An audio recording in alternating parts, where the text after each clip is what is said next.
Well, good morning, everyone. Thanks for joining us this morning. This is a little off of our normal timeline that we like to do our webinars, but this is an exciting webinar today. We're really excited about this. This is the last additional webinar we're doing from our Michigan Department of Labor and Economic Opportunity for Mental Health Awareness Month, which is May. We've done a lot of extra work this month, and we've had a lot of great discussions about various topics that impact working people in their workplace, whether that's a workplace issue or an individual behavioral health issue. And today is no different. Next month, if you've been following along, we'll be back to our regular flow, which is the third Thursday of each month at 2 p.m. We'll be focusing on trauma that occurs in the workplace and how employers can manage that. And we'll be joined by the Michigan State Police, who have run a wonderful program for their employees for the last 25 or so years, and how they manage some of the interactions that those folks have in the workplace. But let's talk about today. As most of you know that have been following our work, we're really focusing on issues and opportunities to change our workplaces and individuals. We're not really focusing on those with known disabilities. We're talking about the impacts and sources of chronic stress, burnout, and finding alternatives to manage those tools and help people strive in their workplace. And as you've heard me say over and over again, the best way to deal with a labor shortage is to keep the people you have and to keep them healthy. But it's definitely larger than that. For both working people and employers, we really need to examine what we do, how we do it, and why we're doing it. And we're all familiar, after all these decades, with this concept of the 8-hour workday. But what you might not know is there is absolutely nothing scientific about why we chose 8 hours or 5 days. The movement for the 8-hour workday started a few hundred years ago in Europe and really picked up steam in the US in the late 1860s, led by the labor movement. And keep in mind, this wasn't a push for 5 8-hour days. This was just a push for 8-hour days, because at that time, the average person was working about 3,000 hours per year, 7 days a week. It was always 7 days a week, 10, 12, 14, 16 hours a day that people were working. So there was a big push. And that didn't include overtime. Remember, we didn't get that for a long time either. So the premise of 8 hours was very simply based on the logic of the 24-hour day, splitting the day into thirds. So you had 8 hours for rest, 8 hours for you, and 8 hours for work. That's where it came from. Nothing scientific about that. With the rise of the Industrial Revolution and demands of production, we didn't really get this in place, actually in place, in our country until we experienced a Great Depression.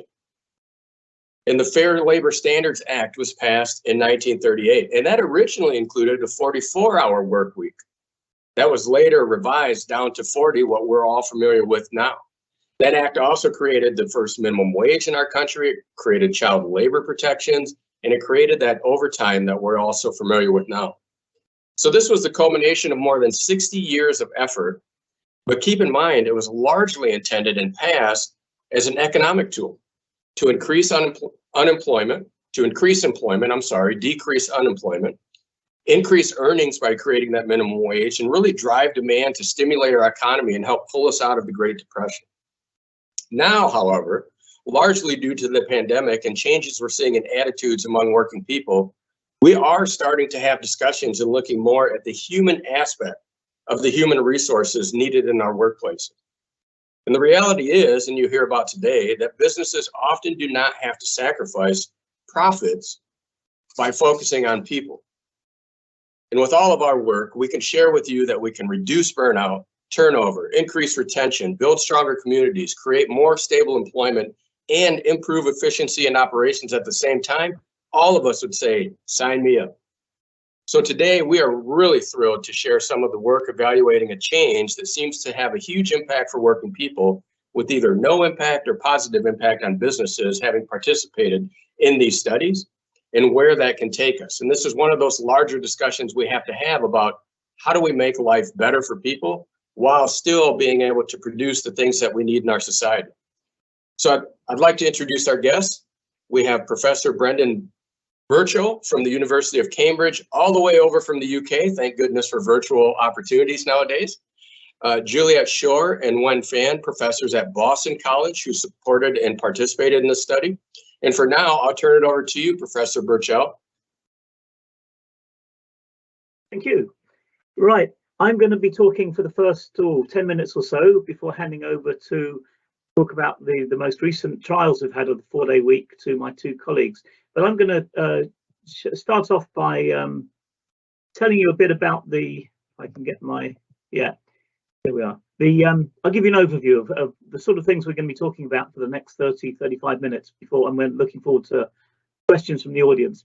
I'm going to be talking about the benefits of employment. Again, it's one of those strange things with employment. Half the time we're talking about the bad things about employment, the stress that people get from it and so on. But we have to remember there's a lot of very good things about employment. I'll make that point. I also want to talk about mental health, just to make sure we're all on the same page when we know what we're talking about and how we measure it. I'll give you an example. Then we're going to go on to look at that relationship between employment and mental health. When is employment good for us? When it's bad to us? Why is it? And I'm going to look at it, having hope showed that paid work, employment, not any sort of work, it's not the same for domestic work or voluntary work, but paid work, it clearly comes out as most of the time good for us. Why is it good? I'm going to talk a little bit just briefly about the difference in good jobs and bad jobs, because of course we can't generalize to all jobs. There's a lot of difference there. And then I'm going to move on to this idea, following up from what Sean was saying, of how much paid work do we actually need to get the benefits, and when is it becoming too much or it's actually becoming harmful to us. And that's when I hand over to my colleagues who are going to talk about this work that we're doing in the UK and the US in the last year or two, where we've been looking at what actually happens when you do reduce people's hours down to a 4-day week. So, starting off, what is well-being or mental health? There's lots of different ways people talk about it, psychological health and so on. I think the first thing to do is get away from the way that people used to think about it. And I do think one of the really healthy things about society today is we're a lot more attuned to mental health than we were even, say, 10 years ago. We now think of mental health as being not that there's a small number of people with illness and, you know, things like we associate, say, depression or schizophrenia. Rather, a much more useful way of thinking about it is that we're all on a continuum. You could say we're all on a bell-shaped distribution. So most of us are near the middle of that, and we have good days and bad days. But at the two extremes of that, there are people who, on the one extreme, or negatively, suffer from increasingly symptoms of, say, anxiety and depression. But then there is the other tail of that distribution, the healthy ends, of people who are really flourishing in their life, enjoying, making the most of their life, being able to rise to challenges, take them in their step and so on. So think about it on that continuum, and we're all somewhere on that continuum. There's lots of different ways of measuring it. Sometimes we ask people about symptoms of depression and anxiety, the sorts of things that are, you know, quite normal in your day-to-day life. But if you've got a lot of those things, then we'd put you at that unhealthy end of that spectrum. Another way that people have been looking at these things recently is to ask people just how happy they are on a scale. Sometimes people were thinking that was sounded a bit superficial. Another, more recently, often we ask about how satisfied people are with either with their life as a whole, or how satisfied they are with aspects of their life, like their family life and their working life.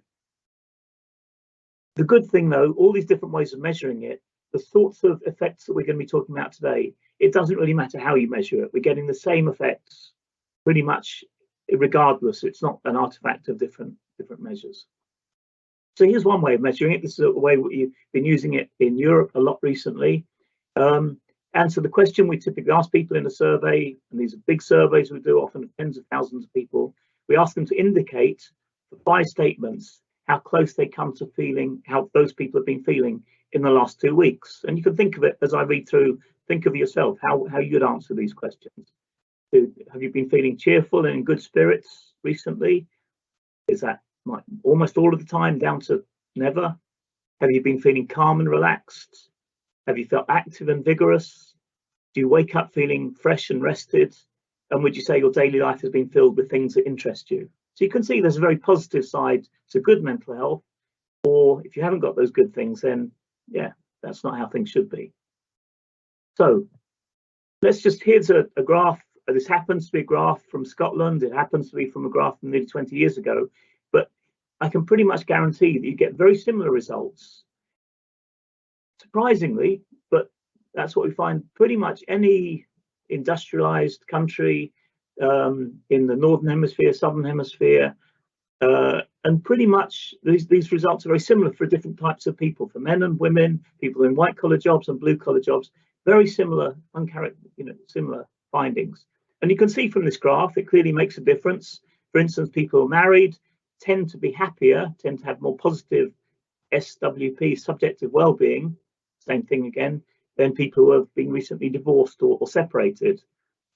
But the thing that clearly stands out on this graph is that employment or unemployment has a much bigger effect than lots of those other things that can happen to us in our, normal things would happen to us in daily life.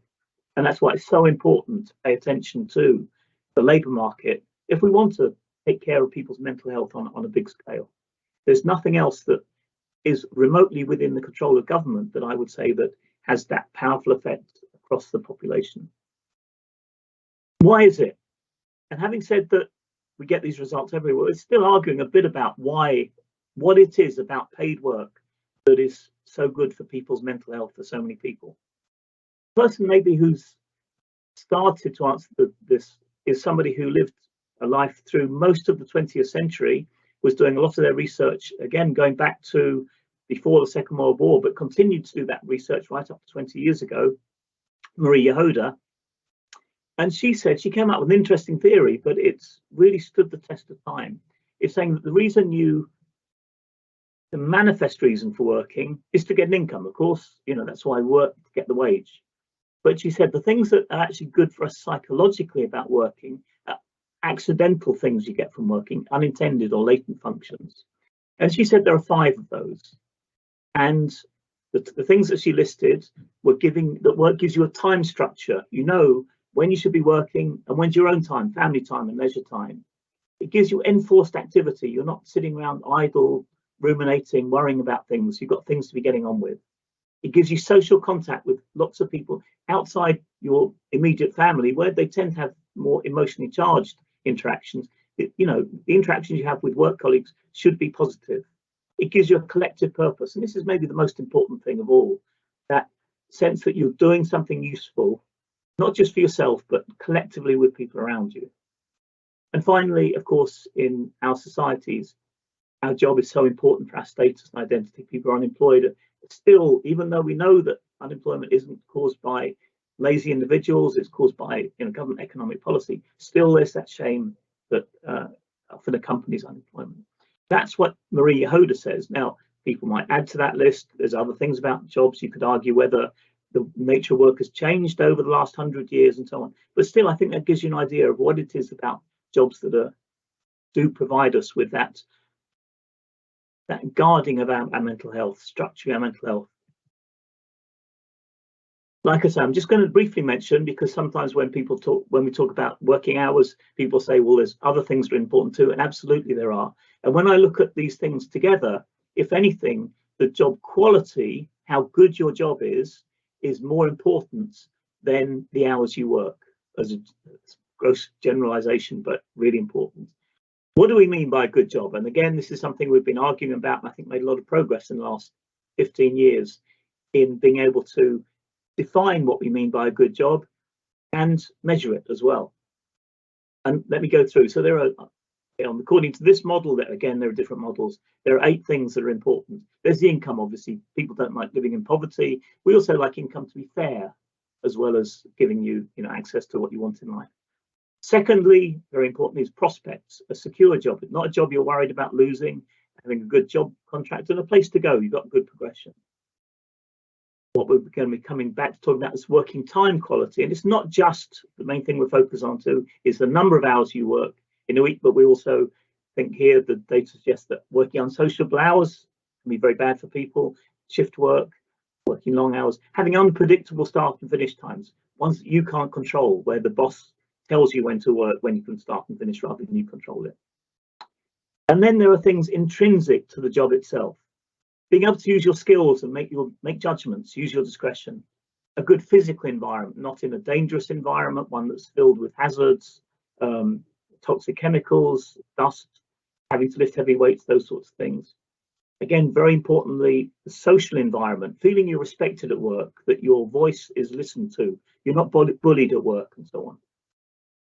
Freedom from intensity of work. We know that people working under continual time pressure, tight deadlines, having to work at high speed, that's not good for you. And finally, again, importantly, meaningful work, doing work that you think you can very obviously see that you're doing things that are useful in any way for people around you. So anyway, do remember that Those things, again, very much linked to mental health, many of them. Some in the short term, some in the longer term. And my final point here is whenever anyone tells you anything's good for you, like I'm telling you, on average, work is good for you, the question you should immediately be asking was, what's the optimal dose? How much of it do I need to get the benefits? And when is it too much? When does it actually become toxic? You know, people say sleep's good for you. Well, yeah, 8 hours sleep, maybe 7 is good for you. A lot more than that or a lot less than that is bad for you. And the same I could go through for, you know, there's all sorts of things. Asking, you know, how much vitamin we need, when does it become toxic, how much sunlight. When I started doing this research about 5 years ago, the question I was asking then was how much paid work is optimal for us. We know that working very long hours is bad for you. What we didn't know is how much at the other end of the spectrum you could get away with. And that's what led on to me being interested in this work and coming together with colleagues to look at the 4-day week. So there you are. I'm going to hand over now to this big question, is a 4-day week a potential solution? Great. Well, thank you, Brendan. And while I'm not going to be able to tell you what the optimal number of work hours is on average, I can say that fewer than 40 seems to be leading to much big increases in people's well-being. So maybe we have an upper bound, at least on that one. So is the 4-day week a potential solution to many of the problems that are facing employees, workers in the contemporary workplace? So next slide, please. We have begun studying companies that are going to 4-day weeks. And as you can see here, just a very small selection of the many news stories, and there are also TV, radio, tremendous interest in this topic. The one in the top right corner is CNN Risk Takers, in which the 4-day week was named as one of the 9 big ideas for 2022, and we think that's we think that CNN is onto something as a result of what we've been finding with our 4-day week trials. Next slide, please. So I think the first thing hold on. I think, is it possible you missed one or not? No. Okay. Let me start with prior research on work time reduction. There's very little on 4-day weeks themselves, but there is more evidence on work time reduction, a lot of it coming from Nordic countries. But what the literature shows is that there are at least 3 major buckets of improvements. So the first is economic improvements, and we find that hourly productivity rises with shorter hours. Organizational performance is positively affected with shorter hours of work. So studies, most of these Nordic studies are public sector workers in which, for example, in the healthcare sector, patient outcomes go up. Much better ability to hold on to workers, you know, as we talked about at the beginning of the webinar here, that's really key, and easier to recruit workers. So positive impacts for the organizations. For employees, which we've put here under social, big well-being improvements. We're going to show you those in a minute. More time for family and community, better and more sleep. That's a big part of this. And then this is the part that people are maybe most surprised about, but there's a growing body of research tying shorter hours of work to reductions in carbon emissions. So we know, for example, that 4-day weeks can reduce commuting, where you have people who are going into work. In the United States, this is a big impact because people tend to commute a lot with private cars and they have long commutes. And I've done a lot of research over the years showing that on average, across countries and time, and also across US states, those places that have longer average hours of work have lower carbon emissions. Next slide, please. So this is just a quick snapshot to sort of give us a little bit of a clue into why the 4-day week is getting all that coverage, why more and more employers are interested in the 4-day week. And it has to do with a number of labor market trends. And I want to start up here in the Northwest quadrant, negative daily emotions. This is from the Gallup State of the World Workplace report. And it asked the question, did you experience the following feelings a lot of the day yesterday? And the 4 lines here are starting from the top, the green, stress, stress, and then worry, where we have 44 and 40% of all US employees experiencing stress and worry a lot of the day yesterday. And you can see what a big increase that is from 2009, and then lower numbers, but still on the rise, anger and sadness. So those kinds of problems pretty pervasive in the US workforce. The next top graph, middle, number of Americans quitting their jobs. Of course, you've heard about the Great Resignation and the Great Reshuffle. And although we've come down a bit from the highest levels that we saw, there are still really high numbers of Americans quitting their jobs. Now, many of them are going into other jobs, but for individual companies, those quits are a big problem, and one of the things that's leading them to try 4-day work weeks.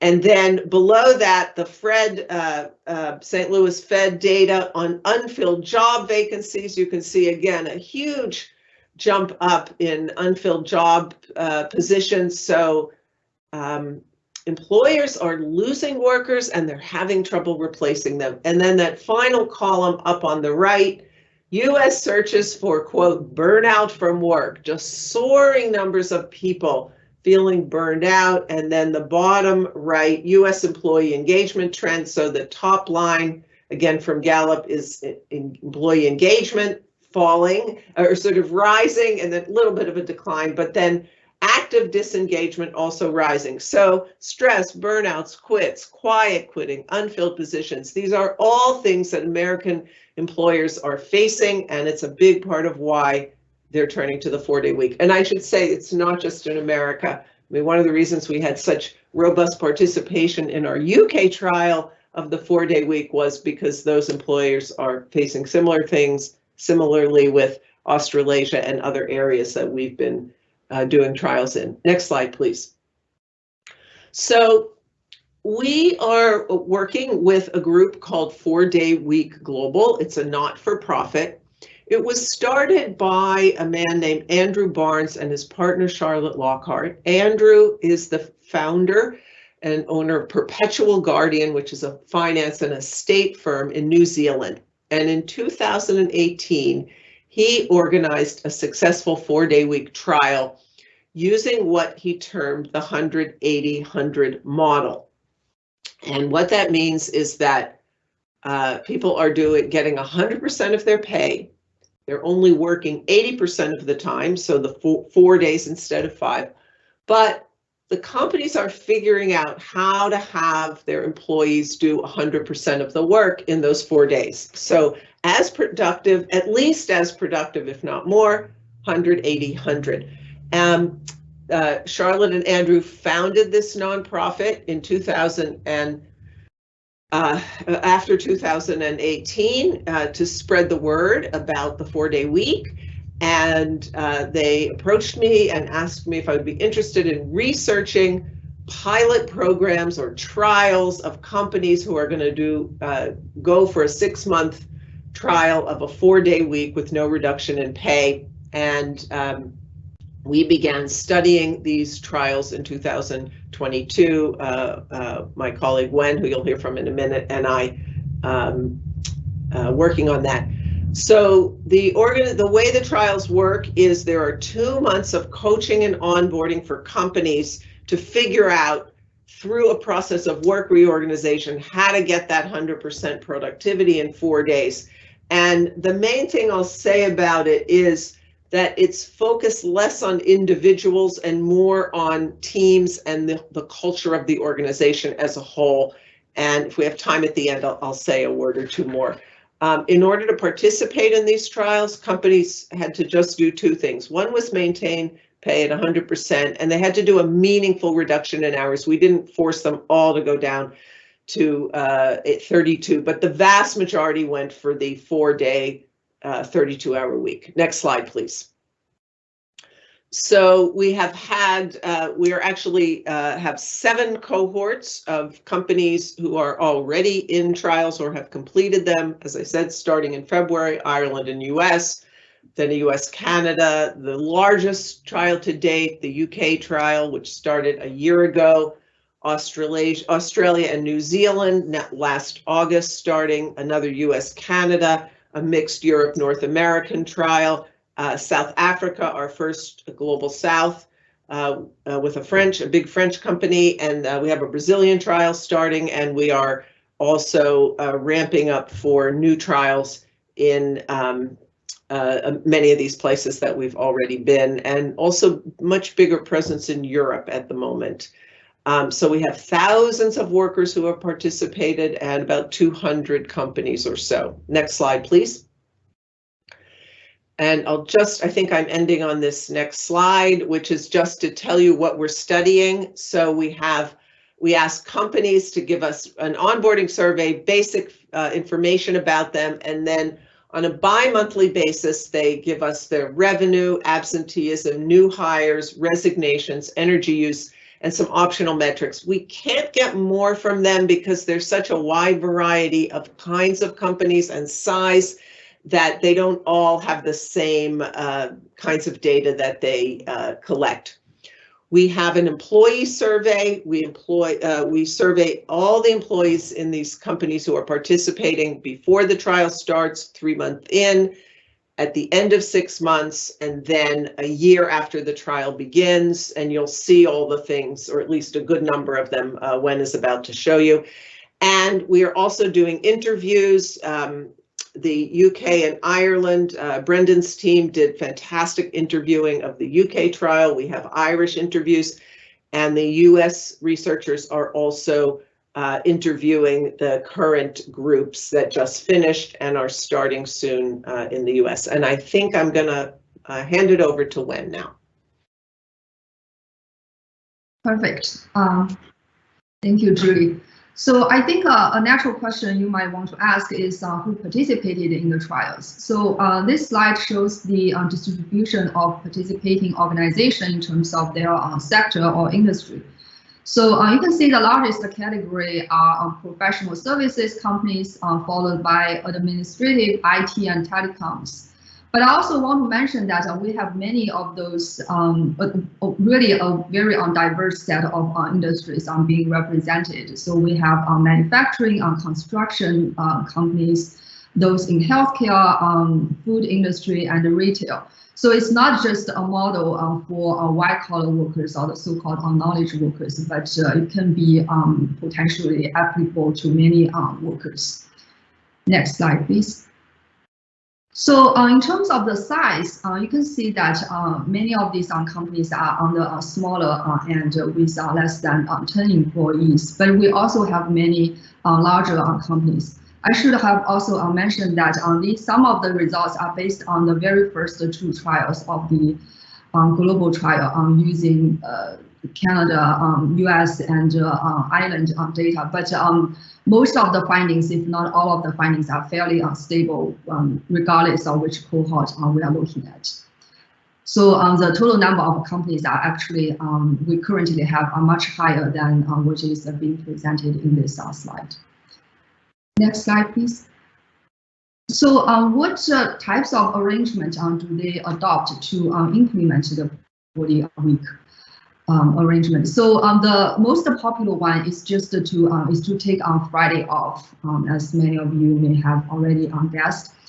And another possibility is to take either on Monday or Friday off, but we also see that for some organizations, they do not have the same day off for every individual employee. So depending on the preferences or the work reorganization process they are engaged in before the trial, they might have different days off for different types of employees. Next slide, please.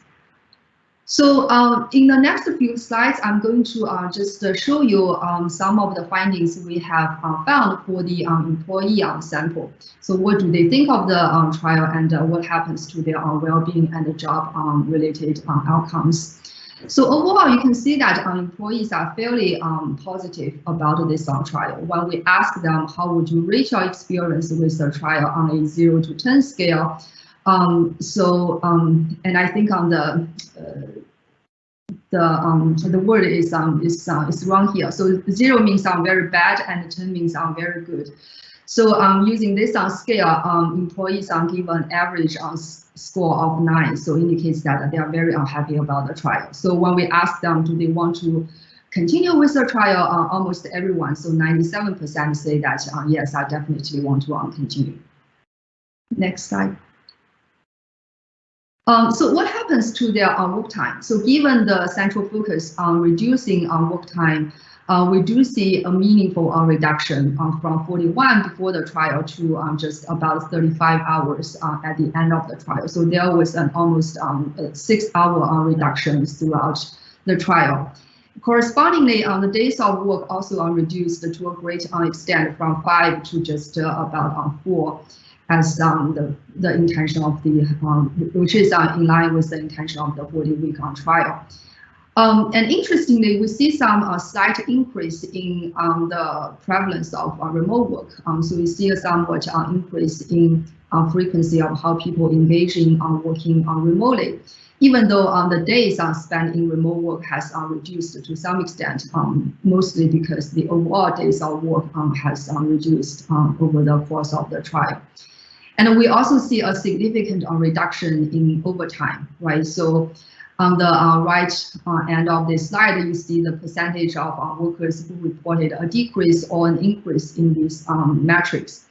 And for example, 83% say that their work time reduced, and 35% experienced a reduction in overtime from the beginning to the end of the trial. Next slide, please. So I also want to highlight two important job-related outcomes that are very important, not only to employees, but also to organizations as well. The first is what we call current workability. So this is very often used in the academic studies to try to assess people's self-perceived productivity level.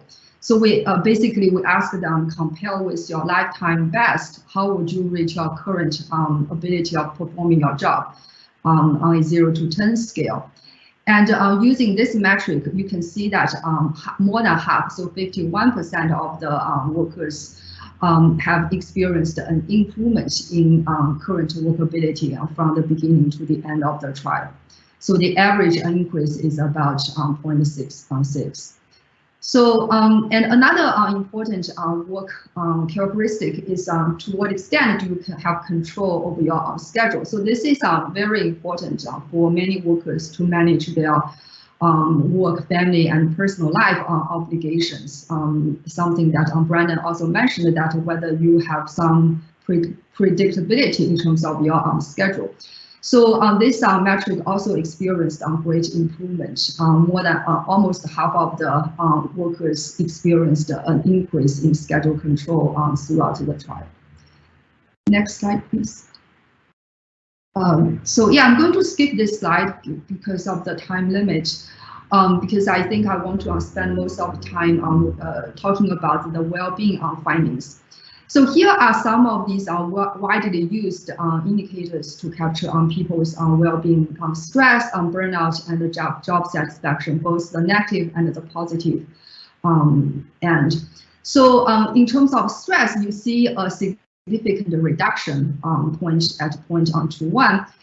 And for burnout, it's an even bigger reduction, 0.44. And important to note is that almost 70% of workers experienced a reduction in burnout from the beginning to the end of the trial. At the same time, they are more satisfied with their job. You see a big increase in job satisfaction. So 46% have much higher satisfaction at the end compared with the beginning of the trial. Next slide, please. So a few more important ways we can look at people's well-being based on their physical health, mental health, anxiety, and positive and negative emotions. So you see, basically across the board, all of these indicators improved. So their physical and mental health increased over time. Anxiety experienced a great reduction. Positive emotions improved and negative emotions are reduced, right? Especially positive emotions. This is actually the WHO-5 scale Brandon mentioned in the beginning of the talk. So you can see that almost 70% of workers have seen an increase in positive emotions during the 6-month trial. Next slide, please. And one reason why we see these improvements in physical and mental well-being is through how they spend their time, right? And for instance, we see a great increase in people's exercise time, whether we are talking about how many days you exercise or how many minutes you exercise on a typical session, you see an increase over time. And at the same time, people's fatigue levels are reduced. So 41% say that 41% of the workers have seen a reduction in fatigue. And their sleep problems also reduced to a considerable amount. So almost 40% of the respondents have much fewer sleep problems at the end of the trial compared with the beginning of the trial. Next slide. So another reason why we have seen many of these mental well-being improvement is through the work-family interface, right? Just by giving people more time to to engage in things that they are interested in, they can now have greater control over how they use the time to, for example, balance work and family demands. And as a result, you see an improvement in work-family balance, work-life balance in general, right? So 60% of the respondents experienced an improvement in these two metrics. At the same time, work-to-family conflict, for example, if you are too tired from home to do household jobs, has reduced to a great extent for half of the sample. And family-to-work conflict also reduced for 40% of the sample. Next slide, please. So, so another way to capture or to look at people's well-being is to look at how their satisfaction levels with different domains of life. So globally, we can use life satisfaction to capture people's global well-being, and according to this metric, there is an improvement. And when we look at satisfaction with household finances or with relationships, with time, so all of these satisfaction related metrics have improved. And the improvement is especially pronounced for the last one on satisfaction with time. So you can see that there is an almost a 2-point increase on 0 to 10 scale, which is really huge when we think about social science findings. And 74% of the workers feel more satisfied with how they spend their time. Next slide, please. So this is just to quickly show you how people actually use the day off, right? So what do they do on the day off? Consistent with what we would expect, you see that many people really use the time to do activities that could allow them to recharge themselves. For example, leisure activities, and some, and especially and some people also use this to conduct housework and caring, and some on personal maintenance. So the amount of people who use the actual day off to do either main job or some second job is actually not that many. It's a trivial compared with the other activities. Next slide, please. So the last thing I just want to talk briefly is we want to understand the monetary value of 4-day work week. So basically, we ask people to this question that suppose that you have to return to a 5-day week, then how much of salary increase would you require to go back to the conventional way of working? So, and this question is only asked among those who prefer 4 days, which is basically everyone. And you can see that almost 40% of the people say that they would require at least a 10 to 25% increase in salary in order to go back to 5 days. And about a third say that they would at least need a 26 to 50% increase in salary. And what is particularly interesting is this first group. You see that basically no amount of money is sufficiently high for them to return to the 5-day schedule. So this really suggests that workers value a lot on this 4-day work week schedule. So I'm going to turn to Julie for some final findings and thoughts. So just, I think we're pretty much at time. So I'll just give this last slide, which is how companies in this group felt about the trial.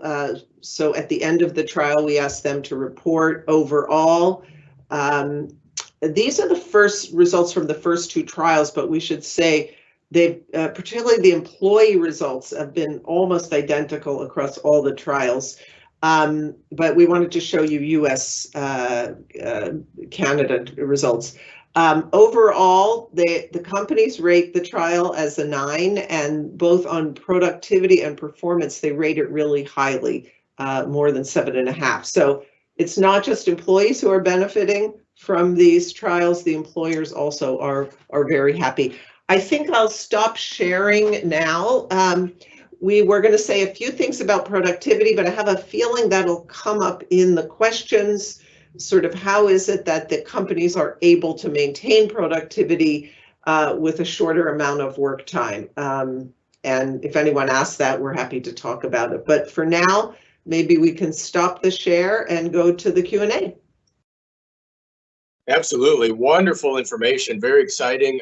Good data. I think we definitely will get into productivity discussion. And as a primer for that, for the folks that might have those kinds of questions, keep in mind that theoretically, wages should be tied to productivity. So when we talk about how do you shorten a work week and pay people the same, it should be tied to your productivity level. So we'll get into those questions. So Nicole Klisch from our communications team is going to help us moderate the questions. So I'll turn it over to you, Nicole, and fire away. Great, thank you, Sean. So we just wanted to quickly confirm that these studies are aimed at a 4-day work week consisting of 4 10-hour days, or are these a 4-day week with 8-hour days resulting in 32 hours per week? 32, really important. And we should have made it clear, yes. Excellent, thank you. Keep in mind that as we discussed at the outset, this concept of 40 hours is sort of something that was made up, and there's nothing scientific saying like that's the right number of hours. And as Brendan mentioned at the outset, trying to find that optimum, like where we're getting all the benefits of work, but we're not moving over the precipice towards some of the negatives that we might experience from work. So definitely based on that 32-hour work week. Great, thank you guys for confirming that. What are some of the drawbacks of working longer days? Have any been found? I could tell you from a workplace safety and health perspective, there's some clear studies and data that talks about things like Brendan mentioned, shift work. When you're working nighttime or overnight hours, you're more likely to have workplace injuries. Fatigue definitely impacts people in their health and safety in the workplace. In fact, there are a lot of studies that look at the number of hours you work and productivity declines. So this concept of like, we'll just add more hours and we'll get more done is actually false. It's a false premise to begin with. You're actually going to reach a precipice of maximum productivity, which more than likely, if these studies are showing us anything, is less hours. And you're going to start to actually go over the pump where it's costing you more per output than what you would normally put in. So there's definitely studies that show that it has a negative impact on productivity and that it's more likely to result in workplace injuries. I would defer to the professors for any further information. There's lots of other ways in which, yeah, I mean, if you work long hours over a lifetime, you're not going to live as long. You're not going to be as good a parent if you work long hours. There's so many different ways, both short term and the way it accumulates over a lifetime. No, there's, I should have said, in terms of the optimal working, just for mental health, nothing else, there's a huge benefit of working 1 day a week over not working at all. After that, there's not much change. So I'm not suggesting everybody goes down to a 1 day week quite yet, but it just shows how important work is for our mental health, I think. Great, thank you for that. That's super interesting to see that difference. Next question, is there separate data for how a 4-day work week affects men versus women? Let's let Wen, this is Wen's specialty. Yeah. That is a super interesting question. And I think we haven't done an extensive research to look at the gender differences in terms of some of the well-being benefits. Some preliminary evidence suggests that they are quite similar in terms of how they get out of this 1 day reduction in work week. But one thing that I think is particularly interesting is to think about how people reallocate the time saved from not working too. So, for example, do men use the time to do more work and paid work, and women use the time to do more housework and childcare? So if that's the case, then this might perpetuate or even widen the already existing gender gap in paid and unpaid labor. And fortunately, this is actually not what we found. So if anything, it seems to be the case that men are more likely to reallocate the time to childcare and housework. So they pitching more do more things in the household. So this actually suggests another benefit of this 4-day work week to bridge the gender gap in a lot of social outcomes. Great, thank you for that. Next question, the study shows 32 hours worked over 4 days. Was the pay they received only for 32 hours versus 40 hours? 100% pay. So people got the same amount of pay with that 1 day in work time reduction. Fantastic. Thank you for confirming that. Sean, I'm going to give this one to you. Is Leo or the state more broadly considering a 4-day workweek trial? What factors would influence that decision-making process? Well, I think this is, I can't say that the state of Michigan is going to implement anything like this anytime in the near future or ever, but I think it's important to have these discussions and show with research that these have a huge impact and benefit, and really know what I can see anyway, professors can correct me, any real loss to the business enterprise. So I think one of the questions in the Q&A is about public sector. Yes, there have been studies on public sector. I think this study included some public sector. I know that there are other studies that were just public sector and saw similar results and benefits for public sector workers. So I think first and foremost to start in the discussion and really reinforcing what I've been saying is that this 8-hour, 40-hour thing is just something we sort of made up because it was not that great before that. So now we're at a spot where we're having good discussions about what's the best thing for our communities. So we think about business, and certainly in the United States, we know Professor Burchell, maybe not as much, but it's a hustle culture, right? And that's changing, and we're supposed to work all the time, and it's all about the money, and it's about moving ahead. And what we're realizing is that we're actually hurting ourselves, that we're not being the best that we can be because we're pushing ourselves to the point where we just can't function. And if you followed any of our mental health stuff, you know that once you reach that burnout, that chronic stress, your brain won't allow you to move forward. So we're trying to find ways that put us at our optimum state or optimal state of productivity, efficiency, mental health, well-being. And it looks like this is a path to achieving great success, both for the business enterprise and the individual. Can I just add something there?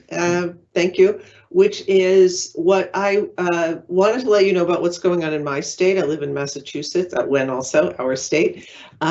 The chair of our Labor and Workforce Development Committee in our lower house has introduced a bill for a 2-year pilot study of the 4-day week, along the lines of, you know, what we are doing here. And other states are interested in this, and I think that might be, for people who are interested, that might be a way forward to start to kind of move this discussion at the state level. I'm optimistic this one is going to pass, and I think it's, you know, it would be a typical thing. There's one other benefit that we haven't talked about. We haven't yet, we didn't think about it when we first developed our survey instruments, but we now have included as a result of things that we heard from the surveys, and that has to do with disability. And we are thinking, we from anecdotal evidence, we think that this kind of a schedule is disproportionately benefiting people with potentially mostly quote unquote invisible disabilities, but also some people with other kinds of disabilities. You know, it's an easier schedule than the 5-day for all the reasons we've talked about. And so, you know, there are just many different constituencies that this kind of a reform pulls in, and you might think about that in terms of, you know, if you're interested in trying to get a pilot going in Michigan, whether it's a state initiated pilot or even a private sector pilot like ours have been. Definitely. Thank you for that. While we're on kind of the topic, what companies are part of the U.S. trials?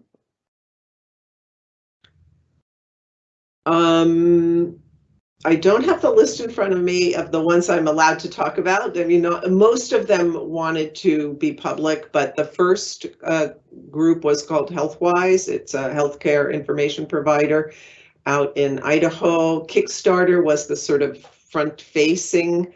They're a crowdfunding platform. We had a company that was a regional restaurant chain in the Southwest. We had you know, quite a few in the professional services, advanced RV manufacturing, which takes RVs and customizes them on the Mercedes platform, so rather expensive, but, you know, a whole wide range of companies. I'd like to jump in there a little bit to make sure we have time. I think it's later in the questions, but I think Juliet, you had just kind of mentioned it too, in your survey data too. We're having a huge debate across the world, but in this country about remote work, right? And what we know about remote work is that's really white collar workers. It's a small percentage of the workforce, seems to take up a lot of news for such a small percentage of the workforce, but you know, that's not an opportunity that's going to be open to 75% of the workforce, manufacturing, production, construction, services, hospitals, you name it. When people have to be in the workplace. And I think with a concept like this, we do want to be clear and we want to be thoughtful to make sure we're not just talking about white collar workers, right? So you mentioned you had some manufacturing, your data showed some manufacturing, construction, some other types of production related services that seem to fare just as well with using the pilot as any other kind of company, right? So is it, can you expand on that just a little bit to talk about how we make sure this is universal and how that impacted those types of employers? When do you want to, when's the remote work specialist? Well, we don't want to talk about remote work. We just want to make sure the remote work issue is just white collar pretty much. We want to make sure the 4-day work week discussion is everybody. Can you talk about in your studies how manufacturing, construction, and I see Brendan's raising his hand a little bit.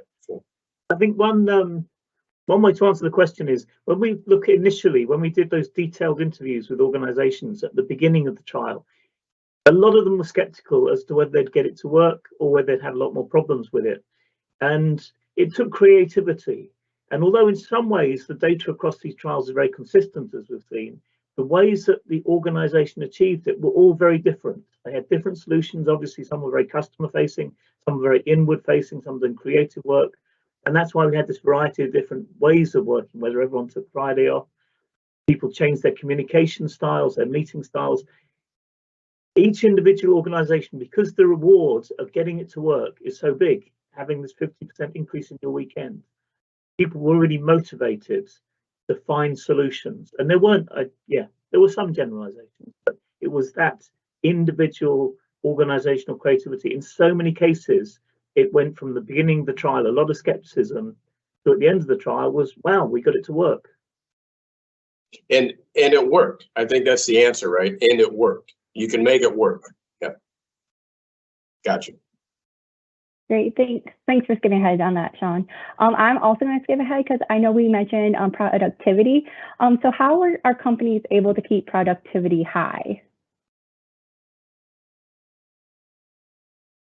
Julia, are you going to? Yeah, we have a few slides. Okay, well, the standard things, and Brendan may want to weigh in on this because he did a lot of in-depth interviews. Standard things were changing the meeting culture. Many of them had dysfunctional meeting cultures where just meetings were too long, too many meetings, too many people at them, poorly facilitated. So they did that. Transforming, addressing distractions. They found that's one of the big things that prevented people from being so productive. So some of them had focus time, a certain time every day when people weren't bothering each other. One company had a stoplight system where people would put a green, yellow, or red light on their desk in order to let people know whether they were open or closed for interruptions. And then something I think it's less a change, but what happens when you give people 1 weekday off is they can move personal errands, doctor's appointments, and other things to that off day. So it's not technically an increase in productivity because they weren't working those hours, but for the firm it is, for the company, because now they're not losing that time. The other thing too is that I think a lot of people realized in doing this reorganization to get down to 4 days, they were doing things because they'd always done them that way. And when they were actually now this challenge, it was an opportunity to really think in a highly motivated way how they could do things differently. And they came up with solutions that were individual to their organization. It was difficult to generalize, but suddenly everybody, not just the bosses, but everybody in the organization was thinking, how can we do this better? That was, I think, one of the contributing factors. I think just to follow on that, I like to think of the 4-day week as a forcing mechanism. It's a productivity forcing mechanism, and the sort of the standard economics challenge to this would be, well, if there's a way to force productivity to be higher, why don't the firms do it anyway? And I think the answer is that it's hard to get employees to do that, to ramp up their productivity and make those changes without giving them something. Now, that could be wrong. I mean, there are companies that already have done this and are already at really high productivity with very little slack. And so for them, this is a harder thing to do. There are other reasons it might work, but they're not going to be able to necessarily squeeze out a whole day's worth of, a low value or zero value work. But there are many who can. Definitely. Awesome. Thank you everyone for submitting questions today. Unfortunately, we couldn't get to all of them, but I'm going to kick it back over to Sean to close us out. Yeah, so I'm going to do this really quick and you can just not. So would there be a possibility with your survey results or your research results where you might have examples of what companies did? Because we had a really great question we don't have time to on how a manufacturer might have been able to adjust given that they have certain machine time activity and some other things. Are there any examples that you'd be able to include with that or that are already included that you could do? Brendan, I'll just defer to you real quick. Well, one that comes to mind was a brewery, they're manufacturing beer. And again, it very much came from the employees themselves. They were enthusiasts, but they actually were doing things which we hadn't even dreamed. It wasn't us suggesting this, but they were bringing stopwatches in and they were timing the way they did things and working out the best way of doing things. They went to the bosses and said, we need a new machine. They identified the bottlenecks in the process themselves. they got much better at handing over between the shifts so that there was less, that people knew exactly what to get on with straight away. So there's all sorts of ways in which in that manufacturing process, they made it work. It was a success. Well, thank you so much for that. I think just thank you so much for participating with us today. This is great information, a great discussion to have. I think definitely a step in the right direction, at least from the data results on how it impacts the well-being of workers. It's great to see that it's possible and still maintaining high productivity levels and all the things that businesses need. So it really looks to me, from what I've been reading, as a real win-win, a real great way to improve outcomes for people while maintaining the outcomes that businesses need. So just thank you all so much for joining us today. Thank you to the professors for the research as well as presenting the research. And hopefully we'll be able to have you back as this continues to develop, and just really appreciate you all joining us for this great conversation as we close out Mental Health Awareness Month. Thank you all.